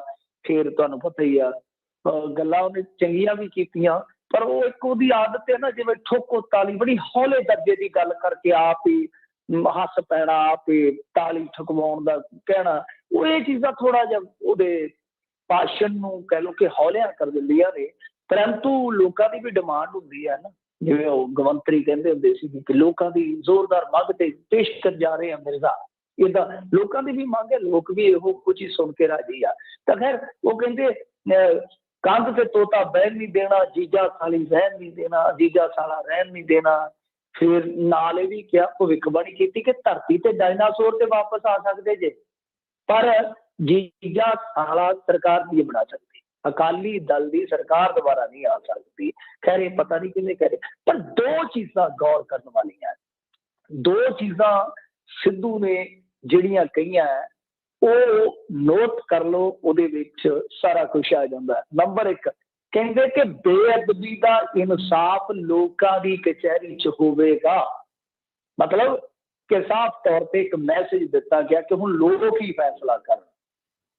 ਮੈਂ ਇਹ ਗੱਲ ਪਿਛਲੇ 3 ਸਾਲ ਤੋਂ, ਤਕਰੀਬਨ 2.5-3 ਸਾਲ ਤੋਂ ਕਹਿਣੀ ਸਟਾਰਟ ਕਰ ਦਿੱਤੀ ਸੀ ਕਿ ਇਹਨਾਂ ਤੋਂ ਕੱਖ ਨਹੀਂ ਹੋਏਗਾ ਇਸ ਮਸਲੇ 'ਚ, ਔਰ ਹੋਇਆ ਵੀ ਨਹੀਂ। ਅੱਜ ਸਿੱਧੂ ਨੇ ਸਾਫ਼ ਕਰ ਦਿੱਤਾ ਹੈ, ਸਪਸ਼ਟ ਮੈਸੇਜ ਦੇ ਦਿੱਤਾ ਹੈ ਕਿ ਦੇਖੋ ਭਾਈ ਗੱਲ ਇਹ ਆ ਕਿ ਹੁਣ ਜੋ ਵੀ ਕਰਨਾ ਤੁਸੀਂ ਕਰਨਾ। ਮਤਲਬ ਕਿ ਜਿਹੜੀ ਧਿਰ ਨੂੰ ਜ਼ਿੰਮੇਵਾਰ ਦੱਸਦੇ ਆ ਤੇ ਉਸ ਧਿਰ ਨੂੰ ਵੋਟਾਂ ਨਾ ਪਾ ਕੇ ਸਜ਼ਾ ਦਿਓ, ਫੈਸਲਾ ਤੁਹਾਡਾ, ਸਾਡੇ ਵੱਲ ਹੋਣਾ ਚਾਹੀਦਾ, ਵਧੀਆ ਹੋ ਜਾਏਗਾ। ਫਿਰ ਇਸ ਤੋਂ ਇਲਾਵਾ ਉਹਨਾਂ ਨੇ ਦੂਜੀ ਗੱਲ ਜਿਹੜੀ ਕਹੀ ਆ ਉਹ ਐਲਾਨ ਦੇ ਰੂਪ ਦੇ ਵਿੱਚ ਇਹ ਆ ਕਿ ਅਸੀਂ ਇੱਥੋਂ ਤੱਕ ਕਿ ਤਿਲ ਬੀਜ ਵਾਲੀਆਂ ਜਿਹੜੀਆਂ ਫਸਲਾਂ ਨੇ, ਜਿਵੇਂ ਆਪਾਂ ਤਿਲ ਬੀਜਦੇ ਆ, ਸੂਰਜਮੁਖੀ, ਉਹ ਸਾਰੀਆਂ ਵੀ MSP ਤੇ ਚੁੱਕਾਂਗੇ, ਉਹਦੇ ਵਾਸਤੇ ਵੇਅਰ ਹਾਊਸ ਬਣਾਵਾਂਗੇ। ਪਰ ਗੱਲ ਤੇ ਫਿਰ ਉੱਥੇ ਆ ਗਈ, ਪੰਜਾਬ ਮਾਡਲ ਜਿਹੜਾ ਗਨਾਉਂਦੇ ਨੇ, ਅੱਛਾ ਇਕਨੋਮੀ ਦੀ ਗੱਲ ਕਰਦੇ ਨੇ, ਅੱਛਾ ਆ, ਪਰੰਤੂ ਹੁਣ ਉਹ ਪੈਸਾ ਕਿੱਥੋਂ ਜੁਗਾੜ ਦੇ ਰੂਪ 'ਚ ਹੋਏਗਾ, ਇਹ ਵੀ ਇੱਕ ਬਹੁਤ ਵੱਡਾ ਸਵਾਲ ਆ। ਬਹਰਹਾਲ ਇਹ ਸਿੱਧੂ ਸਾਹਿਬ ਨੇ ਬਹੁਤ ਵੱਡੀ ਗਰੰਟੀ ਕੀਤੀ ਆ ਲੋਕਾਂ ਦੇ ਨਾਲ ਕਿ MSP ਦੇਵਾਂਗੇ, ਅਸੀਂ ਆਪਣੇ ਪੱਧਰ ਤੇ ਸਾਰਾ ਕੁਝ ਅਰੇਂਜਮੈਂਟ ਕਰਾਂਗੇ, ਮਤਲਬ ਕਿ ਕਿਸਾਨੀ ਨੂੰ ਡੁੱਬਣ ਨਹੀਂ ਦੇਵਾਂਗੇ, ਨਵੀਂ ਤਕਨੀਕ ਦੇ ਨਾਲ, ਨਵੀਂ ਨੀਤੀ ਦੇ ਨਾਲ ਇਹਨੂੰ ਅੱਗੇ ਖੜਾਂਗੇ। ਚੰਨੀ ਸਾਹਿਬ ਜਿਹੜੇ ਸੀ ਉਹ ਲੁਧਿਆਣਾ ਪਹੁੰਚੇ ਹੋਏ ਸੀਗੇ, ਉਹਨਾਂ ਨੇ ਕਰਨੈਲ ਸਿੰਘ ਨਗਰ ਨੇੜੇ ਅਟਲ ਅਪਾਰਟਮੈਂਟ ਦੀ ਇਮਾਰਤ ਦਾ ਉਦਘਾਟਨ ਕੀਤਾ। ਫਿਰ ਉਸ ਤੋਂ ਬਾਅਦ ਮੇਰੇ ਖਿਆਲ ਦੇ ਨਾਲ ਦੁਰਗਾ ਮਾਤਾ ਮੰਦਿਰ ਵਿੱਚ ਵੀ ਉਹਨਾਂ ਨੇ ਮੱਥਾ ਟੇਕਿਆ ਵਾ। ਤਾਂ ਇਸ ਤਰ੍ਹਾਂ ਚੰਨੀ ਸਾਹਿਬ ਵੀ ਤੁਰੇ ਫਿਰਦੇ ਸਨ। ਹੁਣ ਜਦੋਂ ਸਾਰੇ ਹੀ ਤੁਰੇ ਫਿਰਦੇ ਆ, ਕਾਂਗਰਸ ਦਾ ਪ੍ਰਧਾਨ ਤੁਰਿਆ ਫਿਰਦਾ ਤੇ ਅਕਾਲੀ ਦਲ ਦਾ ਪ੍ਰਧਾਨ ਘਰੇ ਬੈਠ ਕੇ ਅੰਦਰ ਕਾਲੀ ਚਾਹ ਥੋੜੀ ਪੀਏਗਾ ਬਾਦਲ ਪਿੰਡ ਦੀ ਬੈਠਕ ਦੇ ਵਿੱਚ, ਤਾਂ ਉਹ ਮਾਝੇ ਦੇ ਵਿੱਚ ਸੀ। ਅੱਜ ਮਾਝੇ ਦੇ ਵਿੱਚ ਧਮਕ ਪੈ ਰਹੀ ਸੀ, ਭਵਿੱਖਬਾਣੀ ਕਰ ਰਹੇ, ਕਹਿੰਦੇ ਕਿ ਮੇਰੀ ਸੁਣੋ ਸੁਣੋ ਸੁਣੋ ਸੁਣੋ, ਜਿਵੇਂ ਅੱਗੇ ਕਹਿੰਦੇ ਹੁੰਦੇ ਸੀ ਫਿਲਮਾਂ ਦੇ ਵਿੱਚ, ਉਹ ਕਹਿੰਦੇ ਕਿ ਮੇਰੀ ਸੁਣੋ, ਭਾਜਪਾ ਨੂੰ ਮਿਲੀਆਂ ਜੇ 2 ਸੀਟਾਂ ਵੱਧ ਤੋਂ ਵੱਧ, 2 ਤੋਂ ਵੱਧ ਇਹਨਾਂ ਨੂੰ ਕੱਖ ਨਹੀਂ ਜੇ ਮਿਲਣਾ, ਤੇ ਆਮ ਆਦਮੀ ਪਾਰਟੀ ਵਾਲੇ ਟੋਪੀ ਵਾਲੇ ਜਿਹੜੇ ਤੁਰੇ ਫਿਰਦੇ ਆ ਇਹ 5 ਨੂੰ ਲੈ ਜਾਣਗੇ, ਬਾਕੀ ਫੇਲ ਹੈ, ਸਭ ਕੁਛ ਫੇਲ ਆ। ਸੋ ਉਹਨਾਂ ਨੇ ਆਪਣੇ ਪੱਧਰ ਤੇ ਉੱਥੇ ਇੱਕ ਠੋਕਮਾ ਇਕੱਠ ਕੀਤਾ, ਫਿਰ ਕੁਛ ਮਿਲਣੀਆਂ, ਕੁਛ ਮੀਟਿੰਗਾਂ ਵੀ ਕੀਤੀਆਂ ਨੇ। ਸੋ ਕਹਿਣ ਦਾ ਮਤਲਬ ਇਹ ਆ ਕਿ ਸਾਰੇ ਹੀ ਜ਼ੋਰ ਲਾ ਰਹੇ ਆ, ਸਾਰੀ ਜ਼ੋਰ ਅਜਮਾਇਸ਼ ਜਿਹੜੀ ਹੈ ਉਹ ਹੋ ਰਹੀ ਹੈ ਕਿ ਅਸੀਂ ਵੱਧ ਤੋਂ ਵੱਧ ਲੋਕਾਂ ਨੂੰ ਨਾਲ ਜੋੜ ਲਈਏ। ਤਾਂ ਇਸ ਕੜੀ ਦੇ ਵਿੱਚ ਹੁਣ ਤੁਸੀਂ ਕਹੋਗੇ ਕਿ ਭਾਈ ਤੂੰ ਅਮਰਿੰਦਰ ਸਿੰਘ ਦਾ ਨਾਂ ਨਹੀਂ ਲੈਂਦਾ, ਪੱਖਪਾਤੀ ਆ, ਤੂੰ ਭਾਜਪਾ ਦੀ ਗੱਲ ਨਹੀਂ ਕੀਤੀ, ਪੱਖਪਾਤੀ ਆ। ਸੋ ਆਪਾਂ ਉਹਨਾਂ ਦੀ ਵੀ ਗੱਲ ਕਰ ਲੈਂਦੇ ਆ ਕਿ ਭਾਜਪਾ ਵਾਲੇ ਥੋੜੇ ਜਿਹੇ ਰੈਸਟ ਮੋਡ ਤੇ ਚਲੇ ਗਏ ਆ, ਪਰ ਕਹਿੰਦੇ ਆ ਕਿ ਬਹੁਤ ਜਲਦੀ ਨਰਿੰਦਰ ਮੋਦੀ ਜੀ ਇੱਥੇ ਆ ਰਹੇ ਨੇ ਤੇ ਕੋਈ ਨਾ ਕੋਈ ਪਟਾਕਾ, ਕੋਈ ਨਾ ਕੋਈ ਧਮਾਕਾ ਹੋਏਗਾ, ਉਹਦੇ 'ਚ ਕੋਈ ਐਲਾਨ ਹੋ ਸਕਦਾ। ਕਿਉਂਕਿ ਅੱਜ ਵੀ ਉਹਨਾਂ ਨੇ ਜੋ ਕੁਦਰਤੀ ਖੇਤੀ ਦਾ ਮਾਡਲ ਜਿਹੜਾ ਦੇਸ਼ ਦੇ ਸਾਹਮਣੇ ਰੱਖਿਆ, ਕਿਸਾਨੀ ਬਾਰੇ ਉਹਨਾਂ ਦਾ ਜਿਹੜਾ ਭਾਸ਼ਣ ਆ ਬਹੁਤ ਜ਼ਿਆਦਾ ਕਹਿ ਲਓ ਕਿ ਗਹਿਰਾ ਸੀਗਾ, ਗਹਿਰਾ ਔਰ ਵੀ ਗਹਿਰਾ ਹੁਆ। ਤਾਂ ਦੂਜੇ ਪਾਸੇ ਜੇ ਅਮਰਿੰਦਰ ਸਿੰਘ ਦੀ ਗੱਲ ਨਾ ਕਰੀਏ, ਵੈਸੇ ਵੀ ਕਹਾਣੀ ਅਧੂਰੀ ਹੈ। ਕਿੰਨੇ ਨਾਂ ਦਿੱਤੇ ਕਾਂਗਰਸੀ, ਕਹਿੰਦੇ ਜਿਸ ਮਹਾਰਾਜਾ, ਕੋਈ ਪਾਣੀਆਂ ਦਾ ਰਾਖਾ, ਕੋਈ ਫਲਾਂ, ਕੋਈ ਟਮਕਾ। ਅੱਜ ਕੱਲ ਉਹ ਘਰੇ ਘੱਟ ਵੜਦੇ ਆ, ਘਰੇ ਘੱਟ ਠਹਿਰਦੇ ਆ। ਵੈਸੇ ਪਾਰਟੀ 'ਚ ਜਦੋਂ ਜੁਆਇਨਿੰਗ ਕਰਾਉਣੀ ਹੁੰਦੀ ਆ, ਉਹ ਸਿਸਮਾਂ 'ਚ ਹੀ ਸੱਦ ਲੈਂਦੇ ਸਾਰਿਆਂ ਨੂੰ, ਉੱਥੇ ਹੀ ਉਹ ਗਲ ਦੇ ਵਿੱਚ ਸਾਫੇ ਪਵਾ ਦਿੰਦੇ ਆ। ਪਰੰਤੂ ਘਰੇ ਘੱਟ ਠਹਿਰਨ ਦਾ ਕਾਰਨ ਇਹ ਨਹੀਂ ਹੈ ਕਿ ਲੋਕਾਂ ਦੇ ਵਿੱਚ ਜਾ ਕੇ ਚੌਂਕੜਾ ਮਾਰ ਕੇ ਬੈਠੇ ਰਹਿੰਦੇ ਆ ਕਿ ਆਓ ਸਮੱਸਿਆਵਾਂ ਦੱਸੋ ਬੱਚਿਓ, ਤੁਹਾਨੂੰ ਘਰ ਘਰ ਨੌਕਰੀ ਜੇ ਨਹੀਂ ਪਹੁੰਚੀ ਤੇ ਆਪਾਂ ਤੁਹਾਨੂੰ ਕਿਸੇ ਹੋਰ ਥਾਂ ਤੇ ਪਹੁੰਚਾ ਦਿੰਦੇ। ਐਸਾ ਨਹੀਂ ਹੈ, ਕੁਛ ਨਹੀਂ ਹੈ। ਉਹ ਜ਼ਿਆਦਾਤਰ ਅੱਜ ਕੱਲ ਦਿੱਲੀ ਗੇੜੇ ਘੱਟਦੇ ਨੇ, ਤਾਂ ਹੁਣ ਅੱਜ ਵੀ ਉਹ ਦਿੱਲੀ ਚੱਲ ਗਏ ਆ। ਕੱਲ ਦੱਸਦੇ ਆ ਕਿ ਕੇਂਦਰ ਦੀ ਜਿਹੜੀ ਲੀਡਰਸ਼ਿਪ ਆ ਉਹਨਾਂ ਦੇ ਨਾਲ ਕੁਛ ਗਹਿ ਗੱਡਵੀਆਂ ਮੁਲਾਕਾਤਾਂ ਹੋਣਗੀਆਂ, ਚਾਹੇ ਤੇ ਚਰਚਾ ਹੋਗੀ ਕਾਫੀ ਵਿਦ ਕੈਪਟਨ ਤੇ ਹੁਣ ਪੁਰਾਣੀ ਗੱਲ ਹੋ ਗਈ ਆ। ਤਾਂ ਉਹ ਚਾਹ ਜਿਹੜੀ ਆ ਨਿਤਨ ਗਡਕਰੀ ਦੇ ਨਾਲ ਵੀ ਸਾਂਝੀ ਹੋ ਸਕਦੀ ਆ। ਤੇ ਇਸ ਤੋਂ ਇਲਾਵਾ ਟਿਕਟਾਂ ਦੀ ਵੰਡ ਜਿਹੜੀ ਆ ਉਹ ਵੀ ਕਹਿੰਦੇ ਆ ਕਿ ਉੱਥੇ ਪੱਕੀ ਹੋ ਜਾਣੀ ਆ। ਬੜਾ ਕੁਛ ਹੋਣਾ ਜੀ, ਬੜਾ ਕੁਛ ਹਜੇ ਨਿਕਲਣਾ ਆ, ਇਹ ਤਾਂ ਸ਼ੁਰੂਆਤ ਆ। ਤੇ ਅੱਗੇ ਰਾਹੁਲ ਗਾਂਧੀ ਦੀ ਜੇ ਗੱਲ ਕਰੀਏ, ਲੋਕ ਸਭਾ ਦੇ ਵਿੱਚ ਬੋਲੇ ਕਿ ਕਿਸਾਨਾਂ ਦੀ ਹੱਤਿਆ ਕਰਨ ਵਾਲੇ ਮੰਤਰੀ ਦਾ ਅਸਤੀਫਾ ਚਾਹੀਦਾ। ਹਾਂਜੀ ਦੇਖੋ, ਕੁਛ ਕੁ ਗੱਲਾਂ ਛੱਡ ਦਈਏ ਨਾ, ਮਤਲਬ ਕਿ ਰਾਹੁਲ ਗਾਂਧੀ ਦੀਆਂ ਦੇਖੋ, ਤਾਂ ਮੈਨੂੰ ਇਹ ਨਹੀਂ ਸਮਝ ਆਉਂਦੀ ਹੁੰਦੀ ਕਿ ਬਹੁਤ ਜਦੋਂ ਮਹੱਤਵਪੂਰਨ ਮੌਕਾ ਹੁੰਦਾ ਹੈ, ਇਹ ਜਾਂ ਤੇ ਛੁੱਟੀ ਤੇ ਚਲੇ ਜਾਂਦਾ ਜਾਂ ਘਰੇ ਸੌ ਜਾਂਦਾ ਹੈ। ਜੇ ਇਹ ਕੁਝ ਕੁ ਖਾਮੀਆਂ, ਵੈਸੇ ਤੇ ਹਰੇਕ 'ਚ ਖਾਮੀਆਂ ਹੁੰਦੀਆਂ, ਆਪਣੇ 'ਚ ਕਿਹੜਾ ਨਹੀਂ ਹੈ। ਜੇ ਕੁਝ ਕੁ ਖਾਮੀਆਂ ਛੱਡ ਦਈਏ, ਇਸ ਟਾਈਮ ਮੈਚਿਓਰ ਲੀਡਰ ਨਜ਼ਰ ਆਉਂਦਾ ਰਾਹੁਲ ਗਾਂਧੀ। ਹਾਂ, ਕੱਲ ਨੂੰ ਸੱਤਾ 'ਚ ਚਲੇ ਜਾਂਦੇ ਆ, ਫਿਰ ਉਹ ਕਿਸੇ ਨੂੰ ਮੈਚਿਓਰਿਟੀ ਦਿਖਾਉਣਗੇ, ਕਿੰਨੇ ਕੁ ਲੋਕ ਪੱਖੀ ਫੈਸਲੇ ਲੈਣਗੇ, ਪਤਾ ਨਹੀਂ ਕਿਹਾ ਜਾ ਸਕਦਾ। ਪਰੰਤੂ ਇੱਕ ਮੀਡੀਆ ਨੇ ਜਿਸ ਤਰ੍ਹਾਂ ਲੋਕਾਂ ਦੇ ਵਿੱਚ ਅਕਸ ਪੇਸ਼ ਕੀਤਾ ਹੈ ਨਾ ਰਾਹੁਲ ਗਾਂਧੀ ਦਾ, ਉਹ ਵੀ ਬਹੁਤ ਪ੍ਰਭਾਵ ਪਾਉਂਦਾ ਹੈ। ਤਾਂ ਬਹਰਹਾਲ ਮੁੱਦਾ ਦੇਖੋ ਕਿਸ ਢੰਗ ਦੇ ਨਾਲ ਚੁੱਕਿਆ ਇਹਨਾਂ ਨੇ। ਮੁੱਦਾ ਚੁੱਕ ਕੇ ਇਹ ਗੱਲ ਕਹੀ ਕਿ ਦੇਖੋ ਹੁਣ ਤਾਂ ਤੁਹਾਡਾ ਲਾਅ, ਤੁਹਾਡੀਆਂ ਜਿਹੜੀਆਂ ਆਪਣੀਆਂ ਬਣਾਈਆਂ ਐਸਆਈਟੀ ਆ, ਉਹ ਵੀ ਕਹਿ ਰਹੀਆਂ ਕਿ ਇਸ ਕਾਰੇ ਨੂੰ ਅੰਜਾਮ ਦੇਣ ਵਾਲਿਆਂ ਨੇ ਕੋਈ ਅਣਜਾਣੇ 'ਚ ਨਹੀਂ ਕੰਮ ਕੀਤਾ, ਜਾਣ ਬੁੱਝ ਕੇ ਕੀਤਾ। ਤੇ ਨਾਲ ਉਹ ਕਹਿ ਰਹੇ ਕਿ ਮੰਤਰੀ ਦਾ ਵੀ ਕਸੂਰ ਆ। ਸੋ ਮੰਤਰੀ ਵੀ ਇਸ ਕਾਂਡ ਦੇ ਵਿੱਚ ਸ਼ਾਮਲ ਆ, ਤੇ ਫਿਰ ਤੁਸੀਂ ਇਹਨੂੰ ਨਾਲ ਕਿਉਂ ਰੱਖਿਆ, ਕੈਬਨਿਟ ਦੇ ਵਿੱਚ ਕਿਉਂ ਰੱਖਿਆ? ਵੈਸੇ ਉਹ ਬੰਦਾ, ਮੇਰਾ ਮੰਨਣਾ ਇਹ ਆ ਕਿ ਅਲੱਗ ਥਲੱਗ ਤੇ ਉਹ ਪੈ ਹੀ ਗਿਆ, ਜਿਸ ਤਰ੍ਹਾਂ ਅੱਗੇ ਗੱਲ ਕੀਤੀ ਸੀ। ਵੈਸੇ ਮੇਰਾ ਇਹ ਮੰਨਣਾ ਕਿ ਉਹ ਬੰਦਾ ਤੇ ਪਿੰਡ ਦਾ ਚੌਕੀਦਾਰ ਬਣਾਉਣ ਦੇ ਕਾਬਿਲ ਨਹੀਂ ਹੈ, ਜਿਹੋ ਜਿਹਾ ਉਹਦਾ ਬੋਲ ਬੁਲਾਰਾ ਆ। ਕੱਲ ਪੱਤਰਕਾਰ ਦੇ ਨਾਲ ਬਹਿਸ ਪਿਆ, ਕਿੰਨੇ ਭੈੜੇ ਸ਼ਬਦ ਬੋਲੇ ਚੱਲਦੇ ਕੈਮਰੇ ਦੇ ਵਿੱਚ। ਸੁਣਨ ਦੇ ਵਿੱਚ ਤੇ ਇਹ ਆਇਆ ਵਾ ਕਿ ਉਸ ਮੰਤਰੀ ਨੂੰ ਦਿੱਲੀੋਂ ਟੈਲੀਫੋਨ ਗਿਆ ਕਿ ਤੇਰੀ ਜਿਹੜੀ ਲੁੱਤਰੋ ਹੈ ਇਹਨੂੰ ਕੰਟਰੋਲ ਕਰ, ਅੱਗੇ ਮੁੰਡਾ ਅੰਦਰ ਬੈਠਾ, ਇਹ ਨਾ ਹੋਵੇ ਕਿ ਤੂੰ ਜਲੰਧਰ ਚਲਾ ਜਾਵੇਂ, ਮਤਲਬ ਕਿ ਤੇਰਾ ਵੀ ਜਿਹੜਾ ਭਾੜਾ ਪੜਿਆ ਜਾਵੇ। ਇਹ ਐਸੀ ਚਰਚਾ ਹੈ ਕਿ ਦਿੱਲੀ ਤੋਂ ਫੋਨ ਗਿਆ ਵਾ ਟੈਲੀ ਨੂੰ। ਹੁਣ ਦੂਜੇ ਨੰਬਰ ਤੇ ਜਿਹੜੀ ਗੱਲ ਆ ਕਿ ਦੇਖੋ, ਗੱਲ ਮੈਨੂੰ ਤੇ ਜਿਹੜੀ ਜੱਜਦੀ ਹੈ ਕਿ ਸ਼ਾਇਦ ਜਾਤੀ ਸਮੀਕਰਨ ਕਰਕੇ ਤੇ ਭਾਵੇਂ ਉਹਨੂੰ ਨਾਲ ਰੱਖੀ ਫਿਰਨਾ, ਪਰੰਤੂ ਜਿੰਨੀ ਉਹਦੀ ਇਸ ਟਾਈਮ ਬੇਇੱਜ਼ਤੀ ਹੋਈ ਆ, ਜਿੰਨਾ ਲੋਕਾਂ 'ਚ ਗੁੱਸਾ ਵਾ, ਕਿਉਂਕਿ ਮੀਡੀਆ ਦਾ ਜਿਹੜਾ ਇੱਕ ਹਿੱਸਾ ਇਹਨਾਂ ਦਾ ਹੱਕਦਾਰ ਦਾ ਹੀ ਆ, ਕਹਿ ਲਓ ਕਿ ਪੱਖਦਾਰ ਹੀ ਹੁੰਦਾ ਹੈ। ਉਹਨਾਂ 'ਚੋਂ ਵੀ ਇੱਕ ਨੇ ਸਰਵੇ ਕਰਾਇਆ ਤੇ ਲਿਖਿਆ ਸੀਗਾ ਕਿ ਜੇ ਇਹਦਾ ਅਸਤੀਫਾ ਨਾ ਹੋਇਆ ਤੇ ਯੂਪੀ 'ਚ ਨੁਕਸਾਨ ਹੋਏਗਾ। ਐਸੇ ਕਹਿਣ ਵਾਲਿਆਂ ਦੀ ਗਿਣਤੀ 73% ਸੀ। ਉਹਨਾਂ ਨੇ ਕੋਈ ਮਤਲਬ ਕਿ ਇਸ ਤਰ੍ਹਾਂ ਵਿਚਾਰ ਲੈ ਪੋਲਿੰਗ ਕਰਵਾਈ। ਤਾਂ ਕਹਿਣ ਦਾ ਭਾਵ ਇਹੋ ਆ ਕਿ ਇਹ ਹੁਣ ਪਤਾ ਨਹੀਂ ਅੜਫਸ ਦੇ ਵਿੱਚ ਜਾਤ ਸਮੀਕਰਨ ਤੇ, ਹਾਂ ਭਾਈ ਜੇ ਇਹਨੂੰ ਵੱਖ ਕੀਤਾ ਤੇ ਕੋਈ ਜਾਤੀ ਜਿਹੜੀ ਹੈ ਖਾਸ ਤੌਰ ਤੇ ਉੱਚ ਜਾਤੀ ਕਿਤੇ ਉਹ ਗੁੱਸੇ ਰਾਜੀ ਨਾ ਹੋ ਜਾਵੇ। ਤਾਂ ਇਸ ਤਰ੍ਹਾਂ ਇਹ ਹੈ ਕਿ ਬਾਕੀ ਨੈਤਿਕਤਾ ਦੇ ਲਿਹਾਜ਼ ਨਾਲ ਦੇਖੋਗੇ, ਜ਼ਿੰਮੇਵਾਰੀ ਦੇ ਲਿਹਾਜ਼ ਨਾਲ ਦੇਖੋਗੇ, ਕਾਨੂੰਨ ਦੇ ਤਕਾਜ਼ੇ ਨਾਲ ਦੇਖੋਗੇ, ਤੇ ਉਸ ਬੰਦੇ ਦਾ ਹੋਮ ਮਿਨਿਸਟਰੀ 'ਚ ਰਹਿਣਾ ਜਾਂ ਬਹਿਣਾ ਬਣਦਾ ਹੀ ਨਹੀਂ ਹੈ, ਕਿਸੇ ਵੀ ਸ਼ਰਤ ਤੇ ਨਹੀਂ ਬਣਦਾ। ਬਹੁਤ ਸਾਰੇ ਹੰਕਾਰੇ ਪਏ ਆ ਮਿੰਟੂ ਜੀ, ਬਿਲਕੁਲ ਹੀ ਇਹਨਾਂ ਨੂੰ ਕੋਈ ਤਮੀਜ਼ ਹੀ ਨਹੀਂ ਬੋਲਣ ਦੀ।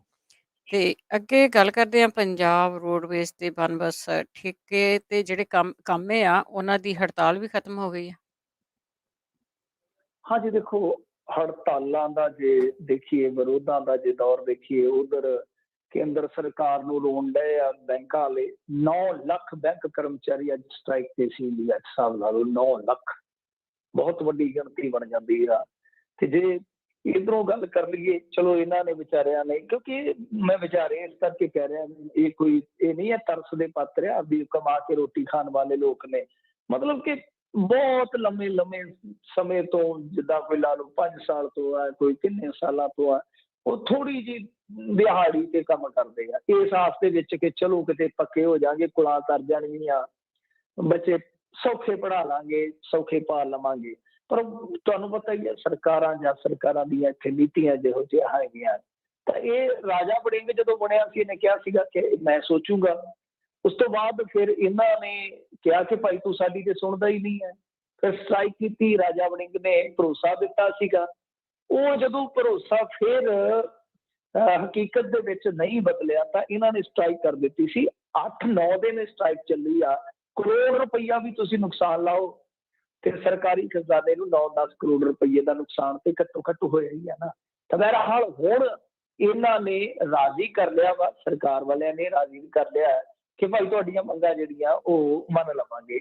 ਇਸ ਤਰ੍ਹਾਂ ਕਿਹਾ ਕਿ ਪੰਜਾਬ ਰੋਡਵੇਜ਼ ਤੇ PRTC ਅਧੀਨ ਭਰਤੀ ਕਰੀਬ 2000 ਠੇਕਾ ਮੁਲਾਜ਼ਮਾਂ ਨੂੰ ਰੈਗੂਲਰ ਕਰਨ ਅਤੇ ਆਊਟਸੋਰਸਿੰਗ ਰਾਹੀਂ ਭਰਤੀ ਕਰੀਬ 6000 ਠੇਕਾ ਮੁਲਾਜ਼ਮਾਂ ਨੂੰ ਮਹਿਕਮਾ ਅਧੀਨ ਲੈਣ ਦੇ ਸਰਵੇ ਤਹਿਤ ਹੜਤਾਲ ਜਿਹੜੀ ਹੈ, ਭਰੋਸੇ ਤਹਿਤ ਹੜਤਾਲ ਜਿਹੜੀ ਹੈ ਖਤਮ ਕੀਤੀ ਗਈ। ਮਤਲਬ ਕਿੰਨੇ ਹੋ ਗਏ? 6000 ਇੱਕ ਹੋ ਗਏ ਆਊਟਸੋਰਸਿੰਗ ਦੇ ਜ਼ਰੀਏ ਤੇ 2000 ਹੋ ਗਏ ਠੇਕਾ ਮੁਲਾਜ਼ਮ ਦੇ। 8000 ਮੁਲਾਜ਼ਮਾਂ ਨੂੰ ਇਹਨਾਂ ਨੇ ਫਿਰ ਭਰੋਸਾ ਦੇ ਦਿੱਤਾ ਵਾ ਕਿ ਅਸੀਂ ਤੁਹਾਨੂੰ ਬਹੁਤ ਜਲਦੀ ਰੈਗੂਲਰ ਕਰ ਲਵਾਂਗੇ। ਤਾਂ ਮੇਰੇ ਖਿਆਲ ਦੇ ਨਾਲ ਇਹ ਹੁਣ ਜਲਦੀ ਤੋਂ ਜਲਦੀ ਜੇ ਕੰਮ ਨੇਪਰੇ ਚੜ ਜਾਵੇ ਤੇ ਤਦ ਆ, ਨਹੀਂ ਤਾਂ ਇਲੈਕਸ਼ਨ ਦੀ ਤੇ ਆਪਾਂ ਕਹਾਣੀ ਪਾ ਕੇ ਹਟੇ ਹੀ ਆ ਕਿ ਬਹੁਤ ਜਲਦੀ ਐਲਾਨ ਹੋ ਸਕਦਾ। ਜੇ ਐਲਾਨ ਹੋ ਗਿਆ ਤੇ ਇਹਨਾਂ ਦੇ ਅਰਮਾਨਾਂ ਦਾ ਕਾਨ ਹੋ ਜਾਏਗਾ। ਤਾਂ ਦੂਜੇ ਪਾਸੇ ਵਿਰੋਧਾਂ ਦੀ ਗੱਲ ਕੀਤੀ ਆ, ਚੰਨੀ ਸਾਹਿਬ ਜਿੱਥੇ ਗਏ ਸੀਗੇ ਅੱਜ ਮੇਰੇ ਖਿਆਲ ਦੇ ਨਾਲ, ਉੱਥੇ ਵੀ ਜੋ ਸਿੱਖ ਕਤਲੇਆਮ ਪੀੜਤ ਨੇ ਕੁਛ, ਉਹਨਾਂ ਨੇ ਹੰਗਾਮਾ ਕੀਤਾ। ਮਤਲਬ ਕਿ ਉਹਨਾਂ ਦੀਆਂ ਆਪਣੀਆਂ ਮੰਗਾਂ ਨੇ, ਉਹਨਾਂ ਨੇ ਵੀ ਵਿਰੋਧ ਜਤਾਇਆ। ਇੱਥੇ ਸਾਡੇ ਮਲੋਟ ਦੇ ਵਿੱਚ ਉਪ ਮੁੱਖ ਮੰਤਰੀ ਓਮ ਪ੍ਰਕਾਸ਼ ਸੋਨੀ ਆਇਆ ਸੀਗਾ, ਮੁਲਾਜ਼ਮਾਂ ਨੇ ਇੱਥੇ ਵਿਰੋਧ ਕੀਤਾ। ਜਾਂ ਜਿਹੜੇ ਬੇਰੁਜ਼ਗਾਰ ਆ, ਤੁਹਾਨੂੰ ਪਤਾ ਹੀ ਹੈ, ਉਹਨਾਂ ਨੇ ਵੀ ਵਿਰੋਧ ਕੀਤਾ। ਉਹ ਤਾੜ ਤੂੜ ਦਿੱਤੇ ਗਏ ਵਿਚਾਰੇ, ਮਤਲਬ ਕਿ ਪੁਲਿਸ ਘੇਰ ਲੈਂਦੀ ਆ। ਕਾਫੀ ਲੰਮਾ ਚੌੜਾ ਪ੍ਰਦਰਸ਼ਨ ਸੀ ਉਹਨਾਂ ਦਾ। ਫਿਰ ਜੇ ਬਠਿੰਡੇ ਦੇ ਵਿੱਚ ਵੇਖੋਗੇ, ਉੱਥੇ ਵੀ ਸਰਕਾਰ ਦੀ ਅਰਥੀ ਫੂਕੀ ਗਈ ਆ। ਜੇ ਮਮਦੋਟ ਏਰੀਏ ਦੀ ਗੱਲ ਕਰੀਏ, ਪਰ ਬਾਰਡਰ ਏਰੀਏ ਦੀ, ਫਿਰੋਜ਼ਪੁਰ ਦੀ, ਤਾਂ ਉੱਥੇ ਵੀ ਮੁਆਵਜ਼ੇ ਸੰਬੰਧੀ ਪ੍ਰਸ਼ਾਸਨ ਵੱਲੋਂ ਰਿਪੋਰਟ ਹੀ ਨਾ ਤਿਆਰ ਕਰਨ ਤੇ ਕਿਸਾਨਾਂ ਨੇ ਧਰਨਾ ਲਾਇਆ, ਰੋਡ ਜਾਮ ਕੀਤੀ ਆ। ਬੈਂਕਾਂ ਦਾ ਮੈਂ ਤੁਹਾਨੂੰ ਪਹਿਲਾਂ ਦੱਸ ਦਿੱਤਾ, ਨੇਤਰਹੀਣ ਤੱਕ ਜਿਹੜੇ ਆ ਉਹ ਚੰਨੀ ਦੇ ਘਰ ਦੇ ਮੂਹਰੇ ਬੈਠੇ ਆ। ਮਤਲਬ ਕਿ ਟੋਟਲੀ ਕਹਿ ਲਓ ਕਿ ਹਾਹਾਕਾਰ ਹਾਹਾਕਾਰ ਹੈ ਸਾਰੇ ਪਾਸੇ, ਕਿਉਂਕਿ ਜਾਣਦੇ ਨੇ ਜੇ ਹੁਣ ਸਮਾਂ ਲੰਘ ਗਿਆ ਤੇ ਫਿਰ ਗੱਲ ਜਿਹੜੀ ਆ 4-5 ਸਾਲਾਂ ਤੇ ਜਾ ਪੈਣੀ ਆ। ਤਾਂ ਬਹਰਹਾਲ ਇੱਕ ਵਿਰੋਧ ਇਹੋ ਜਿਹਾ ਵੀ ਆਇਆ ਜਿੱਥੇ ਕੁਛ ਵੀ ਬੋਲਣ ਦੀ ਜ਼ਰੂਰਤ ਨਹੀਂ ਹੋਈ। ਚੰਨੀ ਸਾਹਿਬ ਗੁਰਦਾਸਪੁਰ ਗਏ ਸੀ ਤੇ ਖਾਲੀ ਕੁਰਸੀ ਹਿਣਕਦੀ ਉੱਤੇ ਨਾ ਦਿਸਣ ਸਰੀਰ, ਆਹ ਕਹਾਣੀ ਵਾਪਰ ਗਈ। ਚੰਨੀ ਕੱਚਾ ਜਿਹਾ ਹੁੰਦਾ, ਕਹਿੰਦੇ ਬਾਹਰੋਂ ਬਾਹਰ ਹੀ ਅਰੁਣਾ ਚੌਧਰੀ ਦੇ ਘਰ ਨੂੰ ਚਲੇ ਗਿਆ, ਉੱਧਰ ਗਿਆ ਹੀ। ਦੇਖੋ ਦੇਖੋ ਕੀ ਹਾਲਾਤ ਹੈ। ਮੈਨੂੰ ਲੱਗਦਾ ਪੰਜਾਬ ਦੇ ਸਾਰੇ ਲੋਕ ਸੜਕਾਂ ਤੇ ਆਏ ਹੋਏ ਆ। ਤੇ ਅੱਗੇ ਟੋਲ ਪਲਾਜ਼ਿਆਂ ਦੀ ਗੱਲ ਕਰਦੇ ਆ, ਕਈ ਥਾਵਾਂ ਦੇ ਉੱਤੇ ਟੋਲ ਪਲਾਜ਼ੇ ਘੇਰੇ ਹੋਏ ਆ, ਉੱਥੇ ਕੀ ਮਾਜਰਾ ਚੱਲ ਰਿਹਾ? ਹਾਂਜੀ ਦੇਖੋ, ਇਹਨਾਂ ਨੇ ਵੈਸੇ ਤੇ ਕਿਹਾ ਸੀਗਾ ਕਿਸਾਨਾਂ ਨੇ ਕਿ ਅਸੀਂ 15 ਨੂੰ ਖਾਲੀ ਕਰ ਦਿਆਂਗੇ ਸਾਰੇ ਟੋਲ ਪਲਾਜ਼ੇ। ਪਰ ਦਿੱਕਤ ਕੀ ਆ, ਦਿੱਕਤ ਅੱਜ ਤੁਸੀਂ ਜੇ ਟ੍ਰਿਬਿਊਨ ਦੀ ਖਬਰ ਪੜ੍ਹੋਗੇ, ਬੜੀ ਦਿਲਚਸਪ ਹੈ। ਉਹਨਾਂ ਨੇ ਕਿਸ ਤਰ੍ਹਾਂ ਕਿਹਾ ਕਿ ਵੇਖੋ ਤਕਰੀਬਨ 10-12 ਕਰੋੜ ਰੁਪਈਆ ਡੇਲੀ ਦਾ ਇਸ ਤਰ੍ਹਾਂ ਭਰਦੇ ਨੇ ਪੰਜਾਬੀ। ਮਤਲਬ ਕਿ ਰੋਡ ਟੈਕਸ ਦੇ ਵਿੱਚ ਹੀ ਜਾਂਦਾ। ਰੋਡ ਟੈਕਸ ਜਿਹੜਾ ਮਤਲਬ ਕਿ ਇੱਕ ਤਾਂ ਜਦੋਂ ਕੋਈ ਤੁਸੀਂ ਵਹੀਕਲ ਲੈਂਦੇ ਉੱਥੇ ਕੱਟਿਆ ਜਾਂਦਾ, ਤੇ ਦੂਸਰਾ ਰੋਡ ਟੈਕਸ ਜਿਹੜਾ ਹੈ ਉਹ ਹੈ ਟੋਲ ਪਲਾਜ਼ਿਆਂ ਤੇ, ਮਤਲਬ ਕਿ ਟੋਲ ਦੇ ਰੂਪ ਦੇ ਵਿੱਚ। ਤੇ ਇਹ ਬਹੁਤ ਵੱਡੀ ਗੱਲ ਹੈ। ਕਹਿੰਦੇ ਕਿ ਰੋਜ਼ਾਨਾ 7 ਕਰੋੜ ਦਾ ਸੜਕੀ ਟੈਕਸ ਜਾ ਰਿਹਾ ਹੈ। ਸੋ ਇਸ ਤਰ੍ਹਾਂ ਦੇ ਕਾਫੀ ਅੰਕੜੇ ਉਹਨਾਂ ਨੇ ਪੇਸ਼ ਕੀਤੇ ਸੀਗੇ। ਤਾਂ ਟੋਟਲ ਉਹ ਕਹਿੰਦੇ ਸੀਗੇ ਕਿ ਕਿਸਾਨੀ ਘੋਲ ਦੇ ਦੌਰਾਨ 1269 ਕਰੋੜ ਰੁਪਈਆ ਲੋਕਾਂ ਦਾ ਬਚਿਆ। ਕਿਸਾਨਾਂ ਨੇ ਮਤਲਬ ਕਿ 1269 ਕਰੋੜ ਰੁਪਈਆ ਟੋਲ ਦੇ ਰੂਪ ਦੇ ਵਿੱਚ ਲੋਕਾਂ ਦਾ ਬਚਾਇਆ ਵਾ। ਹੁਣ ਦਿੱਕਤ ਜਿੱਥੇ ਪੇਸ਼ ਆ ਗਈ ਉਹ ਇਹ ਆ ਕਿ ਇਹਨਾਂ ਲੀਡਰਾਂ ਨੇ ਜਦੋਂ ਕਿਹਾ ਕਿ ਅਸੀਂ ਖਾਲੀ ਕਰ ਰਹੇ ਹਾਂ ਟੋਲ ਪਲਾਜ਼ੇ, ਤਾਂ ਕੁਝ ਟੋਲ ਪਲਾਜ਼ੇ ਵਾਲਿਆਂ ਨੇ ਕੀ ਕੀਤਾ, ਉਹ ਜਿਵੇਂ ਹਲਕਾ ਸ਼ਬਦ ਆਪਾਂ ਇਸਤੇਮਾਲ ਕਰਦੇ ਨੇ ਕਿ ਫਲਾਣਾ ਤੇ ਹਲਕਾ ਹੀ ਹੋ ਜਾਂਦਾ ਯਾਰ, ਰੋਟੀ ਨੂੰ ਵੇਖ ਕੇ ਟੁੱਟ ਕੇ ਹੀ ਪੈ ਜਾਂਦਾ ਹੈ। ਉਸ ਤਰ੍ਹਾਂ ਹੀ ਇਹਨਾਂ ਨੇ ਕੀਤਾ ਕਿ ਨਾਲ ਦੀ ਨਾਲ ਪੋਚ ਕੇ ਜਿਹੜੇ ਫਟੇ ਜੇ ਲਾਏ ਹੁੰਦੇ, ਹੋਰਡਿੰਗ ਲਾਏ ਹੁੰਦੇ ਆ, ਉੱਥੇ ਇਹਨਾਂ ਨੇ ਰੇਟ ਵਧਾਉਣੇ ਸ਼ੁਰੂ ਕਰ ਦਿੱਤੇ। ਲੋਕ ਕਿਸਾਨੀ ਆਗੂਆਂ ਦੇ ਨਾਲ ਤੱਤੇ ਹੋ ਗਏ। ਉਹਨਾਂ ਨੇ ਆਖਿਆ ਕਿ ਅਸੀਂ ਤੇ ਤੁਹਾਨੂੰ ਸਹਿਯੋਗ ਕੀਤਾ, ਹੁਣ ਛਿੱਲ ਸਾਡੀ ਲੈਣੀ ਆ। ਫਿਰ ਇਹਨਾਂ ਨੇ ਫੈਸਲਾ ਲਿਆ, ਇਹਨਾਂ ਆਖਿਆ ਕਿ ਖਬਰਦਾਰ, ਜੇ ਤੁਹਾਂ ਰੇਟ ਵਧਾਏ ਤੇ ਅਸੀਂ ਨਹੀਂ ਚੁੱਕਾਂਗੇ ਇੱਥੋਂ ਧਰਨੇ। ਕਈ ਥਾਵਾਂ ਤੇ ਧਰਨੇ ਚੁੱਕ ਲੈ ਗਏ, ਜਿੱਦਾਂ ਰੋਪੜ ਜ਼ਿਲ੍ਹੇ ਦੇ ਵਿੱਚ ਕੀਰਤਪੁਰ ਸਾਹਿਬ ਦੇ ਲਾਗੇ ਜਿਹੜਾ ਟੋਲ ਆ ਉਹ ਪਹਿਲਾਂ ਚੁੱਕ ਲਿਆ ਗਿਆ ਸੀਗਾ, ਪਰੰਤੂ ਜਿਵੇਂ ਖਬਰ ਹੋਈ ਕਿ ਇਹਨਾਂ ਨੇ ਫੀਸਾਂ ਵਧਾ ਦਿੱਤੀਆਂ, ਦਰਾਂ ਵਧਾ ਦਿੱਤੀਆਂ, ਤਾਂ ਉੱਥੇ ਆ ਕੇ ਫੇਰ ਬੈਠ ਗਏ ਕਿਸਾਨ। ਉਹਨਾਂ ਕਿਹਾ ਕਿ ਜਦ ਤੱਕ ਲਿਖਤੀ ਨਹੀਂ ਦਿੰਦੇ ਤੁਸੀਂ, ਕੁਛ ਟੋਲ ਵਾਲਿਆਂ ਨੇ ਲਿਖਤੀ ਦੇ ਦਿੱਤਾ, ਉੱਥੋਂ ਵੀ ਧਰਨਾ ਜਿਹੜਾ ਇੱਕਾ ਦੁੱਕਾ ਥਾਵਾਂ ਤੋਂ ਚੁੱਕਿਆ ਗਿਆ। ਮਤਲਬ ਕਿ ਸਮੱਸਿਆ ਇੱਥੇ ਦਰਪੇਸ਼ ਆ ਗਈ ਕਿ ਉਹਨਾਂ ਨੇ ਰੇਟ ਵਧਾਣੇ ਚਾਹੇ, ਕਿਸਾਨਾਂ ਨੇ ਆਖਿਆ ਕਿ ਨਹੀਂ। ਜਦੋਂ ਅੰਦੋਲਨ ਸ਼ੁਰੂ ਹੋਇਆ ਸੀਗਾ ਉਦੋਂ ਜਿਹੜੇ ਰੇਟ ਸੀ, ਉਦੋਂ ਜਿਹੜੀਆਂ ਦਰਾਂ ਸੀਗੀਆਂ, ਜੇ ਤੇ ਉਹਦੇ ਮੁਤਾਬਕ ਲਾਓਗੇ ਤੇ ਇਹ ਚਲਾਓਗੇ, ਅਦਰਵਾਈਜ਼ ਨਹੀਂ ਤਾਂ ਫਿਰ ਸਾਡੇ ਝੰਡਿਆਂ 'ਚ ਡੰਡੇ ਤੇ ਜਿਹੜੇ ਆ ਉਹ ਖੜੇ ਹੀ ਰਹਿੰਦੇ ਆ, ਫਿਰ ਅਸੀਂ ਪੱਲੀਆਂ ਸੁੱਟ ਕਿੱਥੇ ਬਹਿ ਜਾਵਾਂਗੇ ਭਾਈ। ਜੀ ਬਿਲਕੁਲ, ਇਹ ਤਾਂ ਜਾਇਜ਼ ਹੈਗਾ ਸਾਰਾ ਕੁਛ। ਅੱਗੇ ਭਾਰਤੀ ਕ੍ਰਿਕਟ ਦੀ ਜੇ ਗੱਲ ਕਰੀਏ, ਖਰਾਬ ਦੌਰ ਦੀ ਆਹਟ ਆ ਤੇ ਵਿਰਾਟ ਕੋਹਲੀ ਦੇ ਬਿਆਨ ਤੇ BCCI ਹੈਰਾਨ ਹੋਈ, ਨਾਰਾਜ਼ ਹੋਈ। ਹਾਂਜੀ ਦੇਖੋ, ਗੱਲ ਇਹ ਆ ਕਿ ਭਾਰਤੀ ਜਨਤਾ ਪਾਰਟੀ ਵਾਲੇ, ਹੁਣ ਮੈਂ ਕੀ ਕਹਾਂ ਕਿ ਇਹਨਾਂ ਦਾ ਜਿੱਥੇ ਉਹ ਇੱਕ ਸ਼ਬਦ ਬੋਲਦੇ ਹੁੰਦੇ ਆ ਪਿੰਡਾਂ ਦੇ ਵਿੱਚ ਕਿ ਫਲਾਣੇ ਦਾ ਪੈੜਾ ਤਾਂ ਬੜਾ ਪੈੜਾ ਹੈ। ਪੈੜਾ ਮਤਲਬ ਕਿ ਜਿੱਥੇ ਪੈਰ ਧਰਿਆ ਗਿਆ ਸਭ ਕੁਛ। ਤੇ ਇਹਨਾਂ ਨੇ ਜਿੱਥੇ ਜਿੱਥੇ ਪੈਰ ਪਾਏ, ਬਸ ਤੁਹਾਨੂੰ ਪਤਾ ਹੀ ਚਾਰ ਚਾਂਦੀ ਲੱਗੇ ਪਏ ਨੇ। ਆ ਕ੍ਰਿਕਟ ਦੇ ਵਿੱਚ ਅਮਿਤ ਸ਼ਾਹ ਦਾ ਮੁੱਦਾ ਆ ਗਿਆ। ਇਹਨਾਂ ਦਾ ਆਪਣਾ ਪਹਿਲਾਂ ਤੇ ਬੜਾ ਕਹਿ ਲਓ ਕਿ ਇੰਡੀਆ ਦਾ ਪ੍ਰਾਈਡ ਹੀ ਸੀਗਾ ਗੰਗੂਲੀ, ਜਿਹਨੇ ਇੰਡੀਆ ਦੀ ਟੀਮ ਦੇ ਵਿੱਚ ਇੱਕ ਨਵੀਂ ਸਪਿਰਿਟ ਭਰ ਦਿੱਤੀ। ਸੌਰਵ ਗੰਗੂਲੀ ਨੂੰ ਵੀ ਹੱਥਾਂ ਤੇ ਚੜਾ ਲਿਆ। ਅੱਜ ਸੂਰਤ ਹਾਲ ਇਹ ਆ ਕਿ ਇੰਡੀਆ ਦੀ ਟੀਮ ਜਦੋਂ ਦੁਨੀਆ ਦੇ ਵਿੱਚ ਇੱਕ ਵੱਖਰੀ ਪਛਾਣ ਮਿਲੀ ਹੈ, ਬਹੁਤ ਲੋਕੀ ਲਾਈਕ ਕਰਦੇ ਆ, ਜਿੱਦਾਂ ਸਟਾਰਡਮ ਇਹਨਾਂ ਦਾ ਹੈ ਜਾਂ ਰੋਹਿਤ ਆ ਮੁੰਡਾ, ਫਿਰ ਵਿਰਾਟ ਕੋਹਲੀ ਆ, ਬੜੇ ਤਕੜੇ ਤਕੜੇ ਪਲੇਅਰ ਨੇ ਇੰਡੀਆ ਕੋਲ, ਪਲੇਅਰ ਦੀ ਤੇ ਕੋਈ ਕਮੀ ਨਹੀਂ। ਅਸਲ ਦੇ ਵਿੱਚ ਕੀ ਆ ਕਿ ਇਹਨਾਂ ਨੇ ਵਿਰਾਟ ਕੋਹਲੀ ਨੂੰ ਕਪਤਾਨੀ ਤੋਂ ਲਾਤਾ ਸੀ। ਉਹਨੇ T20 ਦੀ ਆ ਜਿਹੜੀ 20 ਓਵਰ ਵਾਲੀ ਗੇਮ ਆ, ਇਹ ਤੇ ਆਪ ਹੀ ਛੱਡ ਦਿੱਤੀ, ਪਰ ਨਾਲ ਵਨਡੇ ਤੋਂ ਵੀ ਉਹਨੂੰ ਫਾਰਗ ਕਰ ਦਿੱਤਾ ਗਿਆ। ਸੌਰਵ ਗੰਗੂਲੀ ਨੇ ਆਖਿਆ ਸੀਗਾ ਕਿ ਅਸੀਂ ਰਾਏ ਲਈ ਆ, ਮਤਲਬ ਕਿ ਗੱਲਬਾਤ ਕੀਤੀ, ਉਸ ਤੋਂ ਬਾਅਦ ਹੀ ਵਾਈਟ ਗੇਂਦ ਵਾਲੀ ਕ੍ਰਿਕਟ ਦੀ ਕਪਤਾਨੀ ਉਹਨੇ ਛੱਡੀ ਆ ਗੱਲਬਾਤ ਕਰਕੇ। ਜਦੋਂ ਕੱਲ ਇਹ ਅਫਰੀਕਾ ਨੂੰ ਰਵਾਨਾ ਹੋਣ ਲੱਗਾ, ਉੱਥੇ ਟੂਰ ਹੈ ਇਹਨਾਂ ਦਾ, ਤਾਂ ਇਹਦੇ ਵਿਰਾਟ ਕੋਹਲੀ ਨੇ ਇੱਕ ਪ੍ਰੈਸ ਕਾਨਫਰੰਸ ਕਰ ਦਿੱਤੀ। ਉਹਦੇ 'ਚ ਕਿਹਾ ਕਿ ਮੇਰੇ ਨਾਲ ਕਿਸੇ ਦੀ ਕੋਈ ਗੱਲ ਨਹੀਂ ਹੋਈ, ਮੈਨੂੰ ਤੇ ਅੱਧਾ ਘੰਟਾ ਪਹਿਲਾਂ ਦੱਸਿਆ ਇਹਨਾਂ ਨੇ ਕਿ ਜਾ ਬਈ ਤੇਰੀ ਕਪਤਾਨੀ ਗਈ। ਤਾਂ ਹੁਣ ਸੌਰਵ ਗੰਗੂਲੀ ਝੂਠਾ ਪੈ ਗਿਆ ਉੱਥੇ। ਸੌਰਵ ਗੰਗੂਲੀ ਕਰਤਾ ਧਰਤਾ। ਹੁਣ ਜਿੱਦਾਂ ਦਾ ਐਟੀਟਿਊਡ ਇਹਦਾ ਵਾ ਵਿਰਾਟ ਕੋਹਲੀ ਦਾ, ਇਸੇ ਤਰ੍ਹਾਂ ਦਾ ਹੀ ਸੌਰਵ ਗੰਗੂਲੀ ਦਾ ਵੀ ਆ।